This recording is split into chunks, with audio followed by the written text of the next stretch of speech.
My Hey name everyone, is welcome Claire back to the Bennett. channel. I'm As you can 29 see, years it's old, and for graduation as long day. as I can I'm so remember, excited to my finally parents be had a here. nickname for me that they thought was affectionate. They called me the practical one. What they meant, and what everyone at the table understood them to mean, was the dumb one. The one who wasn't going to do anything remarkable. The one you didn't need to save a seat of honor for. My older sister Vanessa got a full academic scholarship to Harvard. On the day she graduated, my father stood up at her celebration dinner in front of 40 guests and announced that Vanessa would inherit everything: the family trust, the Tesla he'd already put in her name, the $13 million lake house that had been in our family for 3 generations. I sat in the back of the room, quietly, the way I always did at events that were never really about me. And then a man I'd never met walked through the door, crossed the entire room without a word to anyone else, handed me a plain white envelope, and leaned down to whisper 11 words in my ear. It's time to show them who you actually are. Welcome back to Calm Drama Stories. Quiet stories about the ones who got underestimated their whole lives, and what happens when the underestimating finally runs out of road. If your family ever decided who you were before you got the chance to show them, this one's for you. Drop a comment and subscribe so the next story finds you. To understand why that envelope mattered so much, you need to understand exactly how long I'd been waiting for a moment like it, and exactly how it started. I was diagnosed with dyslexia in second grade back in 2003, at a time and in a town where the word still got treated less like a diagnosis and more like an explanation for why a kid wasn't going to amount to much. My parents, Richard and Diane Bennett, took the diagnosis the way some people take bad news about a car, as a problem to be managed quietly rather than a person to be understood. Vanessa is 3 years older than me, and from the moment I can remember anything, the household ran on a single organizing principle. Vanessa was the smart one, and I was the one who needed extra help. It wasn't said cruelly most of the time. It was said the way you described the weather, a fact of the household everyone simply accepted and built their expectations around. Report cards came home, and Vanessa's went on the refrigerator. Mine went into a drawer, discussed briefly and privately, usually with a sigh from my mother that told me everything about how the conversation was going to feel before a single word was said. I remember one specific parent-teacher conference in fourth grade when my reading specialist, a patient woman named Mrs. Alvarez, tried to explain to my parents that dyslexia had nothing to do with intelligence, that some of the most capable people in the world process language differently and simply need different tools to unlock what's already there. My father nodded along politely and then, in the car afterward, told my mother he thought Mrs. Alvarez was trying to make everyone feel good and that some kids are just built for school and some aren't. I was 8 years old, sitting in the back seat, and I understood exactly which category he'd already sorted me into. Vanessa, for her part, was never unkind to me directly. She was simply so effortlessly good at the thing our family valued most, academic performance, that she absorbed all the light in every room without ever having to compete for it. She got straight A's without visible effort. She won the state science fair in 8th grade. By the time she was applying to colleges, she had a stack of acceptance letters from schools most kids only dream about, and she chose Harvard on a substantial merit scholarship, the way other people choose which restaurant to eat at. I want to be fair to Vanessa here, because she doesn't deserve to be flattened into a symbol in her own sister's story. She struggled in ways nobody in the family ever fully acknowledged either, just quieter, more socially acceptable ways. She told me once, years later, that she'd spent most of high school terrified of ever bringing home a grade below an A, not because our parents demanded perfection outright, but because she'd watched what happened to me when I brought home anything less than perfect and understood, correctly, that failure in our house came with a specific, quiet cost she wanted no part of. In some strange way, my visible struggles had taught her exactly how to avoid ever being seen struggling herself.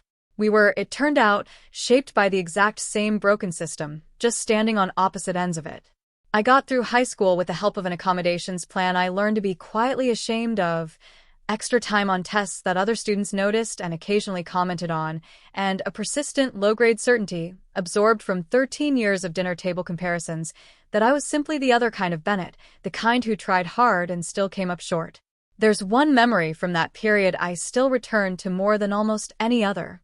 I was 11, and I'd spent an entire weekend building a working model bridge for a school engineering competition, using nothing but popsicle sticks and glue, and a stubborn refusal to give up on a design that kept collapsing under weight tests. I won first place in my age category. When I got home and showed my parents the small trophy, my father glanced at it for maybe 4 seconds, said, "That's nice, sweetheart," and turned back to helping Vanessa study for a debate tournament at the kitchen table. The trophy sat on my dresser for years, the only tangible proof I had for a long time that I was capable of building something that worked.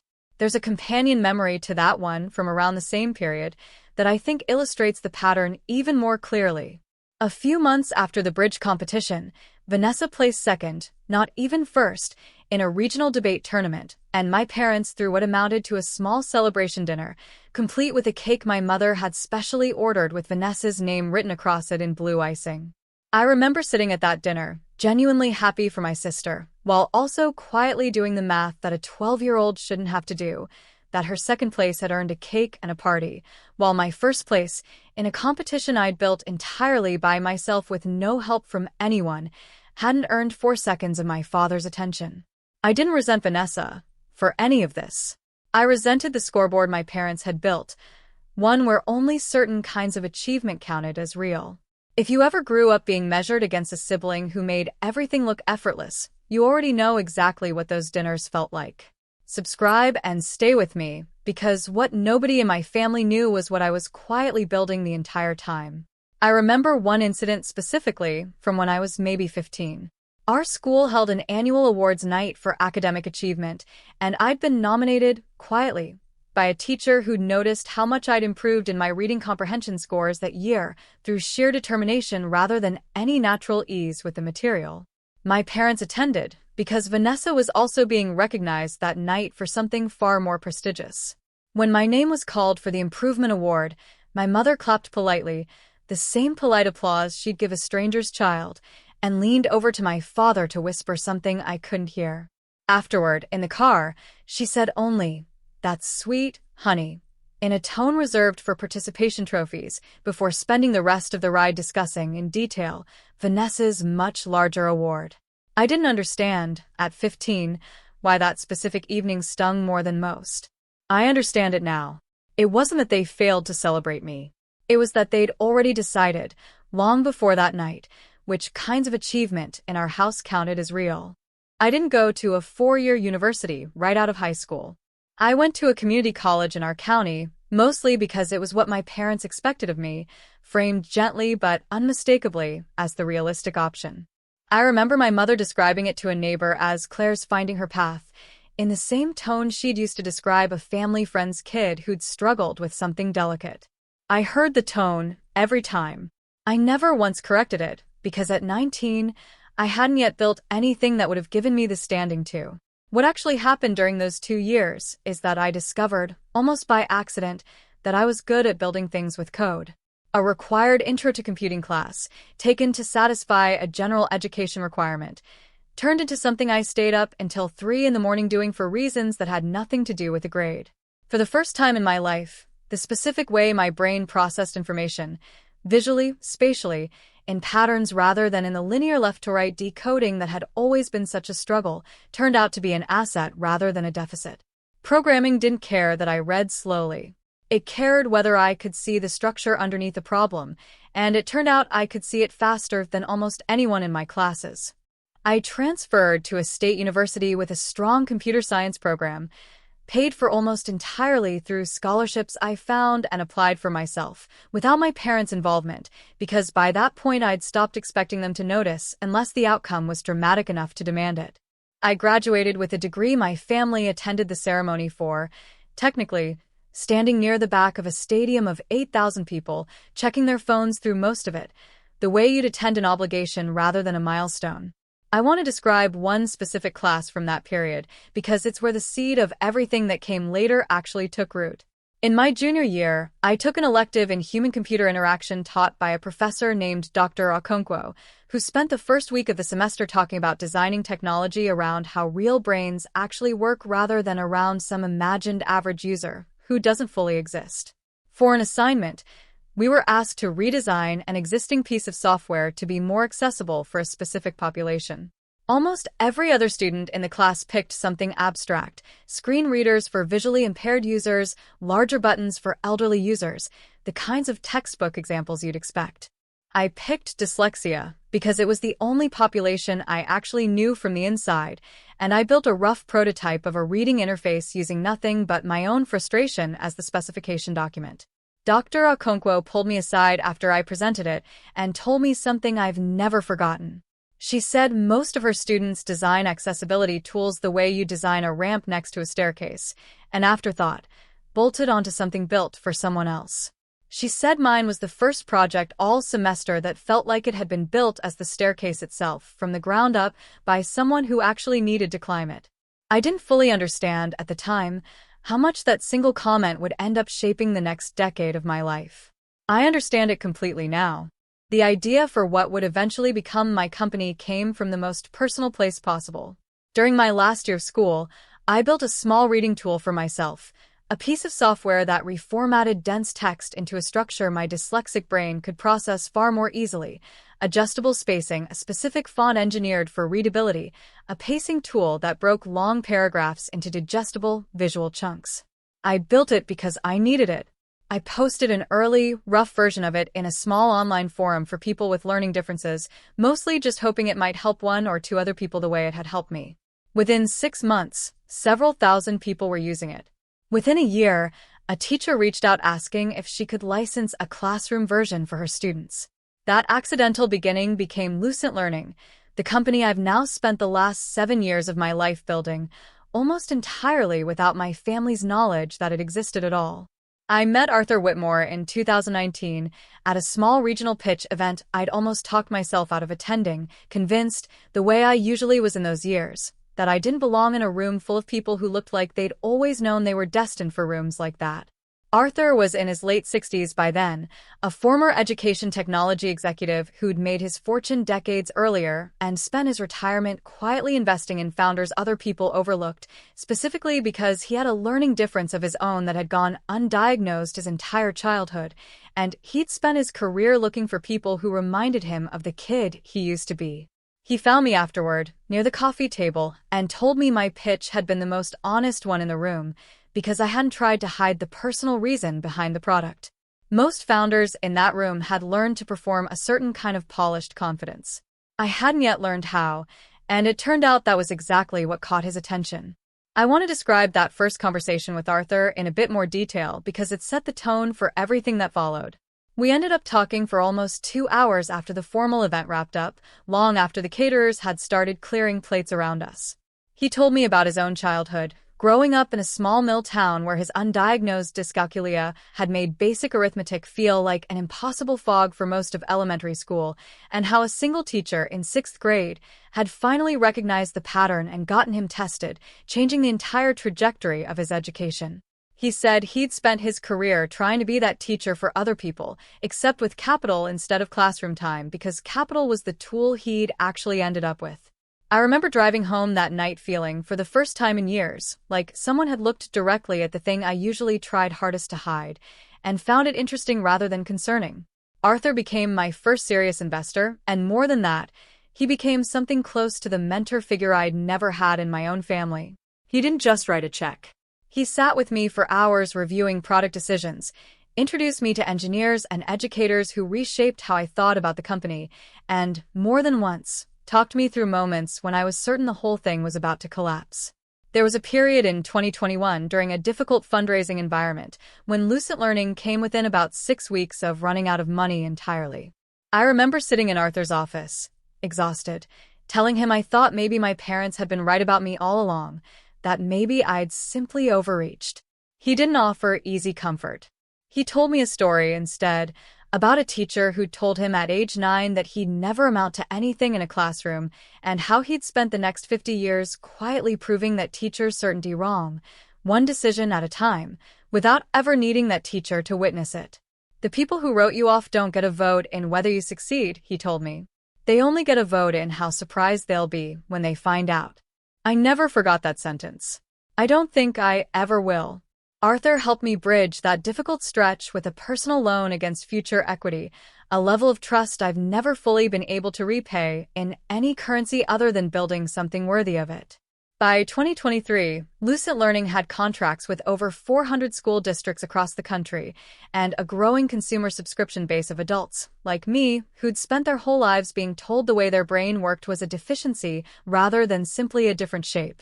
Arthur had a particular habit, one I didn't fully appreciate until years into knowing him, of showing up to small, unglamorous moments that most investors of his stature would never bother attending.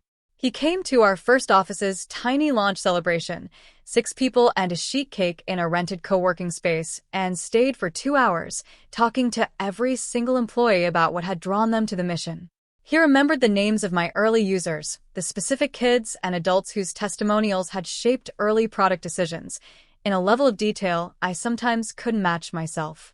He treated the company the way I imagine a certain kind of father treats a child's Little League games, not because he had to, but because he'd apparently decided somewhere early on that showing up consistently was simply what caring looked like in practice. It was a lesson I absorbed slowly, and one that made the absence of that same consistency from my own family more visible with every passing year. I remember, in particular, a difficult stretch in early 2022 when a competitor with far deeper pockets launched a strikingly similar product and began aggressively undercutting our pricing to school districts we'd spent years cultivating relationships with. I called Arthur in a near panic, convinced we were about to lose our 2 largest contracts. He didn't try to talk me out of the fear. He simply asked me one question: does their product actually work as well as ours for the kids it's supposed to help? I told him no, that they'd clearly build it as a feature to bolt onto a larger platform rather than as something designed from the ground up around how dyslexic brains actually process language. Then that's the story you tell the districts, he said. Not the pricing story. The actual story.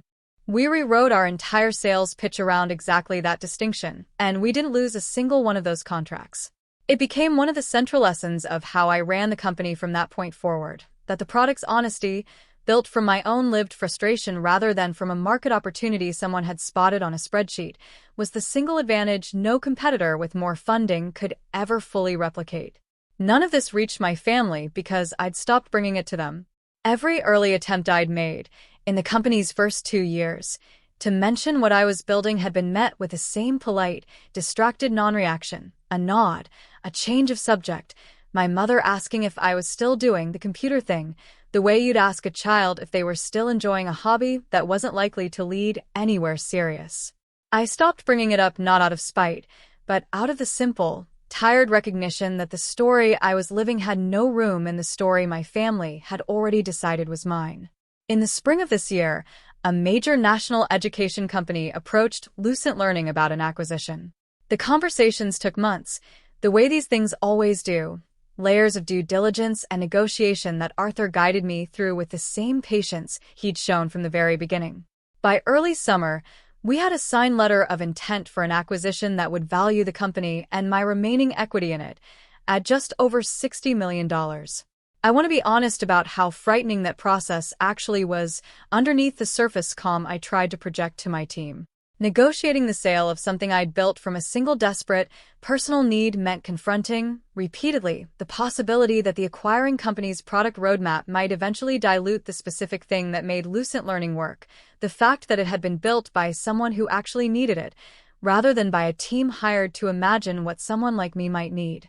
Arthur sat with me through 3 separate negotiating sessions where I nearly walked away entirely, not over price, but over control provisions designed to protect the product's core design philosophy for at least 5 years post-acquisition. We got those provisions in the final agreement, largely because Arthur understood, better than any lawyer in the room, that the number on the page meant nothing to me if it came at the cost of the actual mission. The closing was scheduled, through no planning of my own, for the same week as Vanessa's Harvard graduation. I want to be completely honest with you about the timing because it matters to how this story actually unfolded. I didn't orchestrate any of what happened next. I wasn't plotting a dramatic reveal at my sister's graduation party. I was simply trying to get through a family event I'd been dreading, on the same week a deal 7 years in the making happened to be closing, entirely by coincidence, in the background of my life. I want to describe the due diligence process in a little more detail because it consumed most of that final spring and shaped almost everything else happening in my life during those months. The acquiring company sent a team of 6 people to spend 3 weeks essentially living inside Lucent Learning's operations, reviewing every contract, every line of code, every piece of user data governance we'd built. It was, in its own way, the most thorough examination anyone had ever conducted of something I'd built, and there was something quietly vindicating about watching a team of experienced professionals pour over 7 years of work and find it, again and again, more solid than they'd expected from a company my size. One of the lead reviewers, a sharp, no-nonsense woman named Farah Bishop, told me near the end of the process that our documentation and data architecture was cleaner than companies twice our size she'd evaluated. I didn't tell my family about that conversation either. By then, the habit of not telling them things had become almost automatic. Vanessa had graduated a decade earlier from Harvard undergrad, but this particular celebration was for her law degree, also from Harvard, and my parents had rented out an event space for the occasion, inviting 40 guests, extended family, my father's business associates, a scattering of family friends who'd watched Vanessa's ascent for years with a specific admiration reserved for people who'd never once disappointed anyone. I almost didn't go. I told Arthur on a call 2 days before that I wasn't sure I had it in me to sit through another one of these evenings, smiling politely while my family's entire emotional economy organized itself around my sister's accomplishments. Arthur, who by then had become something close to family himself, told me only that whatever I decided, I should know the closing paperwork on the acquisition was expected to finalize sometime that same week, possibly that exact day, and that he'd make sure I heard the moment it did. I decided to go. I told myself it was for Vanessa, and mostly, that was even true. The dinner was exactly what I expected. 40 guests in an elegant rented hall, my sister glowing in a room built entirely around her, my parents moving through the crowd accepting congratulations on her behalf with the specific pride of people who'd finally gotten the return they'd always expected on their investment. I sat near the back, at a table with cousins I saw twice a year, eating quietly, checking my phone occasionally for word from Arthur, not because I was hoping for a distraction, but because some old habit in me still needed a reason to be looking at something other than the room. Toward the end of the evening, my father stood up, tapped his glass, and gave a toast that started as a tribute to Vanessa's accomplishments and gradually turned into something closer to an announcement. He talked about the family legacy, about the trust his own father had built decades earlier, about wanting to formally recognize, in front of everyone, that Vanessa would be the one carrying that legacy forward. He announced, specifically and by name, that the family trust, the Tesla he'd already transferred into her name the month before, and the lake house, the $13 million property that had been in our family for 3 generations, the place where every childhood summer I actually had good memories of had happened, would all formally pass to Vanessa. He didn't mention me, not once, in the entire toast. Not as an afterthought, not as a footnote, not even in the generic, obligatory way parents sometimes gesture toward a less accomplished child to soften the room. I simply wasn't part of the sentence. 40 guests raised their glasses to a version of my family that had, functionally, already decided I wasn't in it. I want to describe the room a little more, because the details matter to how completely the evening had been built around a story that had no room for me. There were framed photographs on easels near the entrance, a small curated timeline of Vanessa's academic life, her acceptance letter, a photo from her undergraduate commencement, a newspaper clipping about her work on a prominent moot court team. I looked for myself somewhere in that timeline, almost reflexively, the way you check a mirror out of habit rather than expectation. I wasn't in a single photograph. Not because anyone had deliberately excluded me from being photographed over the years, but because nobody had ever thought to bring a camera to the smaller, quieter milestones of my life, the ones that didn't come with a name-brand institution attached to validate them. I want to tell you I felt something dramatic in that moment, rage, humiliation, the kind of visible reaction that would have made a better scene. What I actually felt was quieter and, in its own way, sadder. It was the specific, exhausted recognition of a pattern finally completing itself in public, after 29 years of watching it play out privately at 1,000 smaller dinners. I raised my glass along with everyone else. I clapped for my sister, because none of what had happened was her fault, and because some part of me still loved her, uncomplicated by any of this. I was gathering my coat, maybe 15 minutes later, ready to leave quietly the way I usually did, when the door at the back of the hall opened and a man I didn't recognize walked in.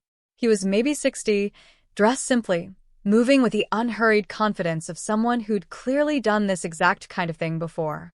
He scanned the room briefly, found me almost immediately, and crossed the entire space without acknowledging a single other guest, including my father, who watched him with visible confusion. He introduced himself quietly as David Okafor, one of the attorneys handling the Lucent Learning acquisition on Arthur's side. He apologized for the intrusion, explained that Arthur had asked him personally to make sure I received something in person, tonight, rather than over email because Arthur, he said, understood exactly what kind of room I might be sitting in when the news came through. He handed me a plain, white envelope. Inside was a single printed page, confirmation that the acquisition had officially closed that afternoon, along with a brief handwritten note from Arthur himself, folded inside the page. It said simply, "The deal closed at 4:47 today. You built something real, Claire, entirely on your own terms, while the people who doubted you weren't watching. It's time to show them who you actually are." David leaned down before he left and repeated the last line quietly, the way Arthur had apparently asked him to, so I'd hear it in a voice rather than just read it on a page. "It's time to show them who you actually are." Then he shook my hand, nodded once, and left the way he'd come, leaving 40 of my family's guests staring at me with the particular confusion of people who'd just watched something happen they didn't have the context to understand. If you've ever had one moment finally arrive to answer years of being overlooked, you already know exactly what I felt holding that page. Subscribe and stay with me, because what happened in the next 10 minutes is the part of the story I've waited my whole life to tell. My father found me first, his face somewhere between confusion and irritation, the expression of a man whose evening had just been interrupted by something he didn't control. "Claire, who is that? What's going on?" I folded the page back into the envelope, and for the first time in as long as I could remember, I didn't feel the familiar urge to make myself smaller to keep the room comfortable. "That was my company's attorney," I said. "We closed an acquisition today.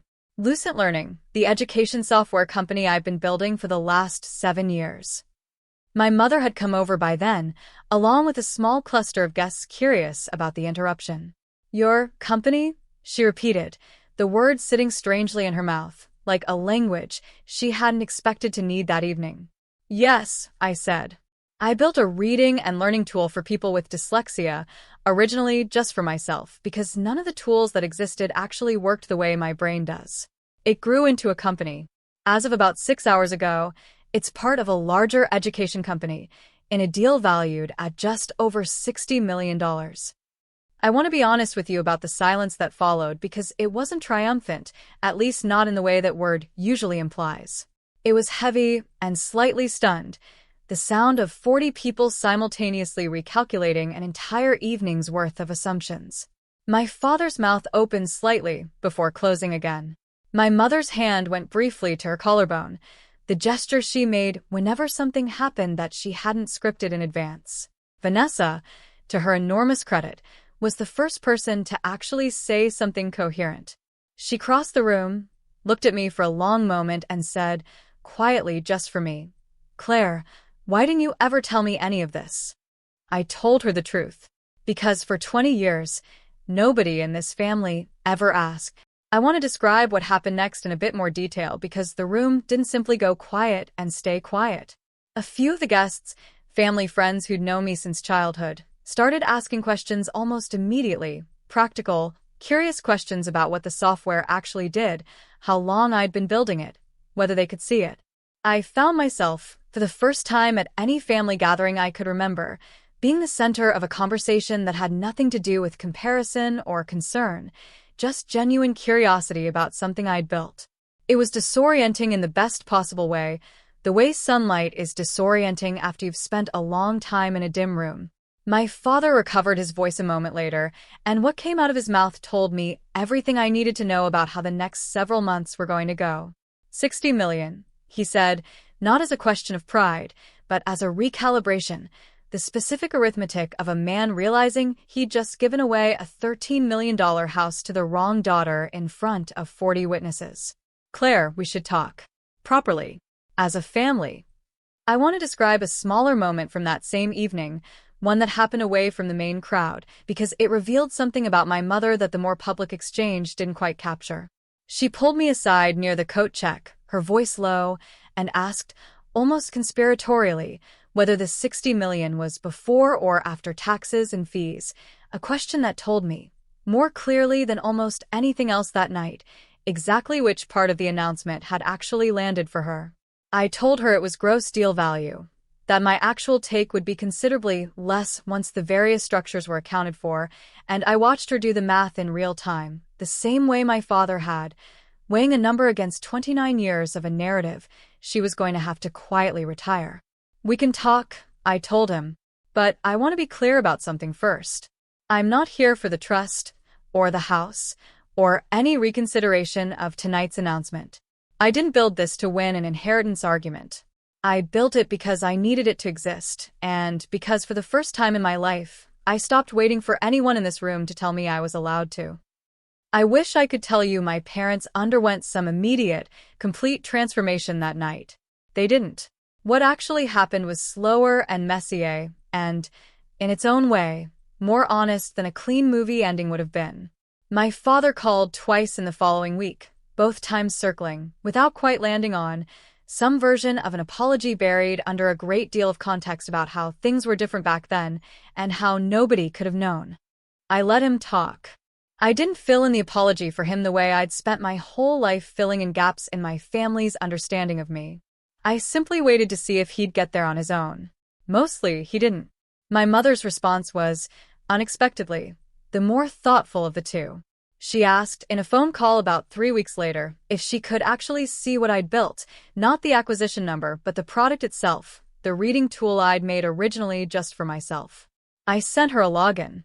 She called me back 2 days later and told me, in a voice I hadn't heard from her before, that she'd spent an evening reading through the interface, testing the pacing tool, and that she finally understood, in a way she'd apparently never let herself understand before, what it might have actually felt like to be 9 years old and be told the way your brain worked made you less capable. It wasn't a full apology, but it was the first honest thing she'd said to me about any of it in over 20 years, and I've learned to let honest partial things count for something, rather than demanding they arrive as something bigger before I'll accept them at all. Vanessa and I have grown closer since that night, in a way I genuinely didn't expect. She told me, a few weeks later, that she'd spent her entire childhood assuming I simply wasn't interested in the things she was interested in, rather than understanding that I'd been quietly excluded from ever being asked. We've started having dinner together, just the two of us, without our parents, something we'd never once done in 29 years. She's the one who eventually convinced our father to formally revisit the trust, not to give me anything I hadn't earned myself, but to correct, on paper, a document that had been written entirely around the assumption that only one of his daughters was ever going to amount to something. I invited my parents to Lucent Learning's office about 2 months after the acquisition closed, mostly at Vanessa's urging. My mother spent almost an hour talking to a woman named Priya on my support team, a former high school teacher who now spends her days helping adults with learning differences navigate the platform, and I watched my mother's face change slowly over the course of that conversation as Priya described, in plain, practical language, exactly what it had meant to some of her students to finally have a tool built for how their minds actually worked rather than against it. My father spent most of the visit quiet, walking the floor, reading the framed testimonials on the wall near reception, letters from parents and teachers and kids describing what the product had done for them. He didn't say much that day. Before he left, though, he asked if he could have a copy of one particular letter from a 12-year-old boy who'd written that Lucent Learning was the first time in his life a computer had ever felt like it was on his side. I don't know exactly what that letter meant to my father, but I noticed, the next time I visited their house, that it was framed on the wall of his home office, in a spot that used to hold one of Vanessa's law school acceptance letters. Word traveled through my extended family the way it always does, unevenly, through whoever happened to be on the phone at the right moment. My Aunt Rosalind, My mother's older sister called me directly about a month after the graduation, something she'd never done before in my entire life. She told me she'd always sensed something was off about how differently my parents treated their two daughters, but had never felt it was her place to intervene in someone else's parenting. I should have said something years ago, she told me, echoing almost exactly what David's aunt would say to me in a very different story, in a very different family, though of course I had no way of knowing that at the time. It seems to be a common sentence, across families like mine. The late, quiet regret of relatives who watched a pattern happen for years and told themselves it wasn't theirs to name. My mother, for her part, took considerably longer to say anything meaningful. For the first 2 months after the graduation, her calls stayed focused almost entirely on logistics, questions about scheduling, about whether I'd be at various family events, carefully avoiding any direct acknowledgement of what had actually happened at the party. It wasn't until a difficult conversation in late summer, prompted by Vanessa pushing both of us to actually talk rather than orbit each other politely, that my mother finally said something closer to honest.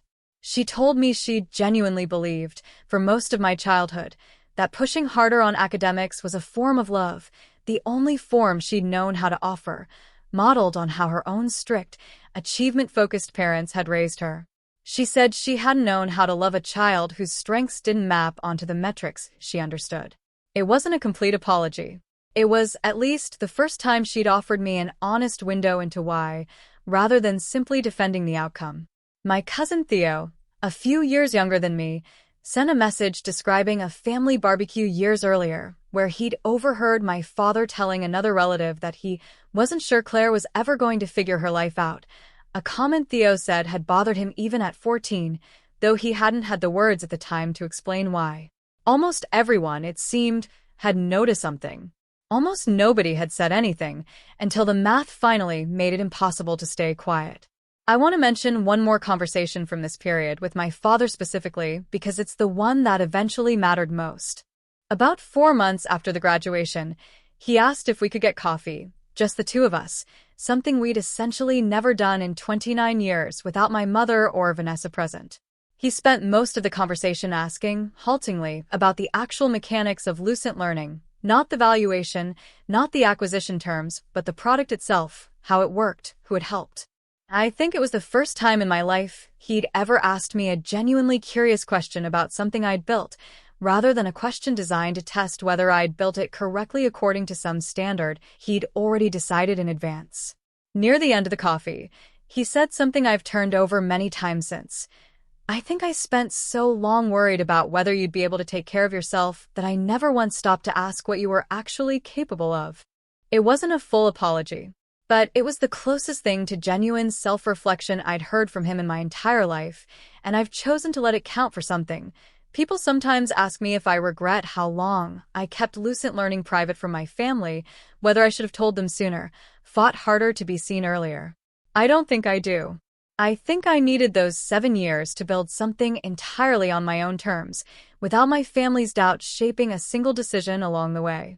If I'd told them at the beginning, I think some part of me would have spent the whole journey performing for an audience that had already decided how the story would end, instead of simply building the thing I needed to build. Arthur Whitmore, more than anyone, taught me that the people who write you off early rarely get the chance to witness the actual arc of your life, because you stop showing them the parts that matter. They only see the headline, eventually, if you choose to let them. I chose to let my family see mine, not because I needed their approval, but because I finally understood I no longer needed to fear their judgment either way. I want to say more about Arthur here, because his role in this story deserves more than a supporting mention. He passed away last spring, quietly, the way he seemed to do most things, and I gave a short eulogy at his memorial service alongside a room full of founders whose companies he'd quietly believed in over 4 decades of investing. I told the room the same story I've told you here, about the sentence he said to me in his office during our hardest month, that the people who wrote me off didn't get a vote in whether I succeeded, only in how surprised they'd be when they found out. Several other founders in that room came up to me afterward and told me, almost word for word, that Arthur had said some version of that exact sentence to them too, at their own lowest moments. I think that was simply who he was, a man who'd built an entire second career out of handing other people the belief nobody had ever handed him, and doing it so consistently that dozens of us walked away thinking we'd been the only one. I think about that dinner table often, the one from my childhood, the one where Vanessa's report cards went on the refrigerator and mine went quietly into a drawer. I don't think my parents were monsters. I think they were, in their own limited way, simply repeating a definition of success they'd inherited themselves, never once questioning whether it left room for a kid who processed the world differently. I've forgiven them for that, mostly. What I haven't forgiven, and what I don't think I need to, is the 20 years it took them to ask a single question about who I actually was, instead of who they'd already decided I'd be. There's a specific kind of grief that comes with realizing your parents' love was conditional on a version of achievement you were never going to naturally produce, and I don't think that grief ever fully disappears, even after the money, even after the apologies, even after the relationship genuinely improves. I've made peace with carrying it, the way you make peace with an old injury that aches sometimes in certain weather. It doesn't stop me from building the life I'm building now. It's simply part of the ground I built it on. I want to close with a small, ordinary scene rather than a grand statement because I think ordinary scenes are where the actual healing lives.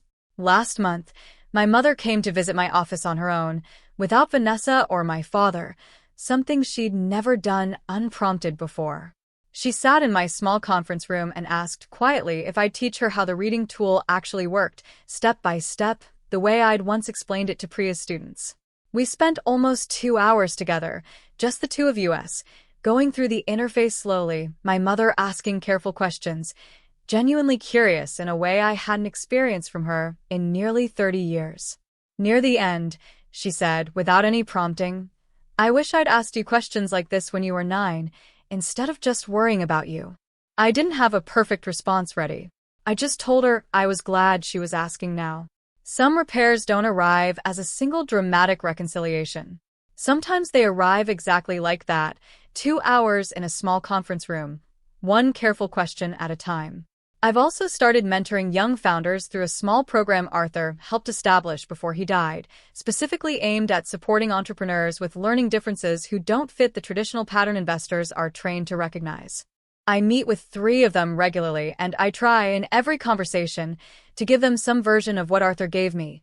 Not just capital, but the specific, sustained belief that the way their brain works is an asset waiting to be pointed at the right problem, not a deficiency to be managed around. I think that's the actual inheritance my grandfather's generation and Arthur's generation tried to pass down to people like me. Not the money, though the money certainly matters. The permission to stop waiting for the room to notice you, and start building the thing only you were positioned to build. One of those founders, a young man named Desmond, who's building an assistive tool for people with ADHD, told me recently that our mentoring sessions were the first time an adult had ever asked him detailed questions about how his brain actually processed information, rather than simply asking him to describe his symptoms. I recognized so much of my own younger self in that sentence that I had to sit with it for a while after our call ended. I think about Dr. Okonkwo's staircase metaphor often in these mentoring sessions, the idea that most of the world builds ramps as an afterthought, bolted onto something designed for someone else, while the people who actually understand the need build the staircase itself, from the ground up. I try to help these founders see themselves as staircase builders, the way Arthur once helped me see myself that way, at a moment when I badly needed someone to say it out loud. I think, too, about Vanessa's daughter, my niece, who's just turning 6 this year, and who's already showing some of the same patterns I remember from my own childhood. A slower relationship with reading, a tendency to get frustrated with worksheets that come easily to her classmates. Vanessa called me a few months ago, worried, asking what she should watch for, what she should do differently than our parents had done with me. I didn't have a perfect script for her. I just told her the one thing I wish someone had told our parents 30 years ago, that the goal isn't to fix a kid into matching some external definition of capable, but to get curious early and often about how that specific kid's mind actually works, and then to build the right tools around that, rather than forcing the kid to bend around tools that were never built with them in mind. Vanessa has since had her daughter evaluated, found a specialist who uses exactly that kind of curious, individualized approach, and calls me sometimes just to talk through what she's learning. I think that conversation, more than the acquisition, more than the envelope, is the actual legacy I hope comes out of everything that happened at that graduation. Not a story about money finally forcing my family to notice me, but a small, quiet shift in how the next generation of my family gets to be seen. I think, too, about Vanessa's daughter, my niece, who's just turning 6 this year, and who's already showing some of the same patterns I remember from my own childhood. A slower relationship with reading, a tendency to get frustrated with worksheets that come easily to her classmates. Vanessa called me a few months ago, worried, asking what she should watch for, what she should do differently than our parents had done with me. I didn't have a perfect script for her. I just told her the one thing I wish someone had told our parents 30 years ago, that the goal isn't to fix a kid into matching some external definition of capable, but to get curious early and often about how that specific kid's mind actually works, and then to build the right tools around that, rather than forcing the kid to bend around tools that were never built with them in mind. I think that conversation, more than the acquisition, more than the envelope, is the actual legacy I hope comes out of everything that happened at that graduation.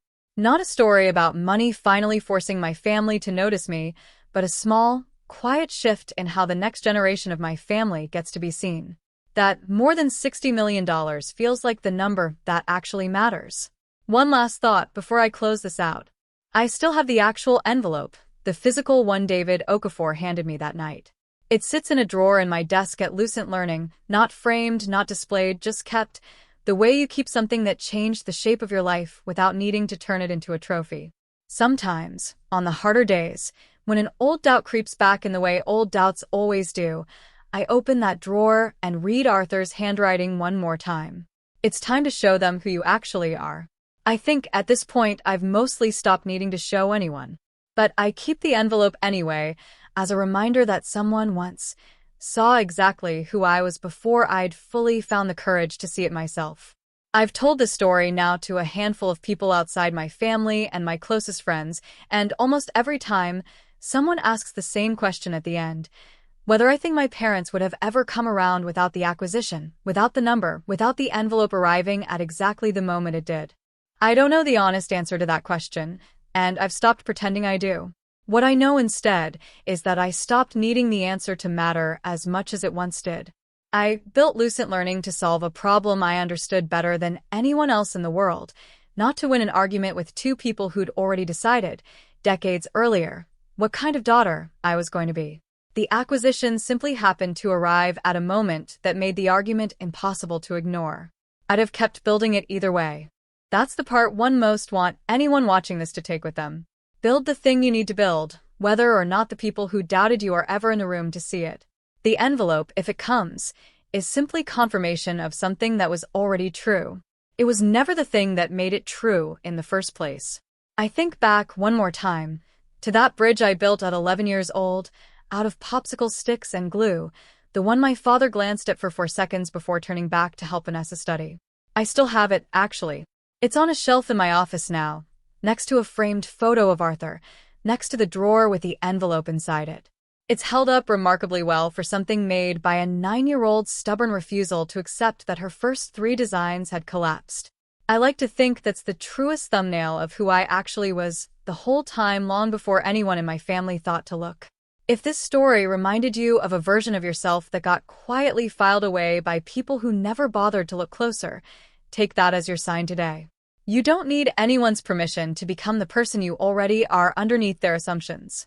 Drop a comment and tell me what your version of the envelope looked like, and if someone you know needs to hear this, share it with them. Thank you for being here. Subscribe, and I'll see you in the next one.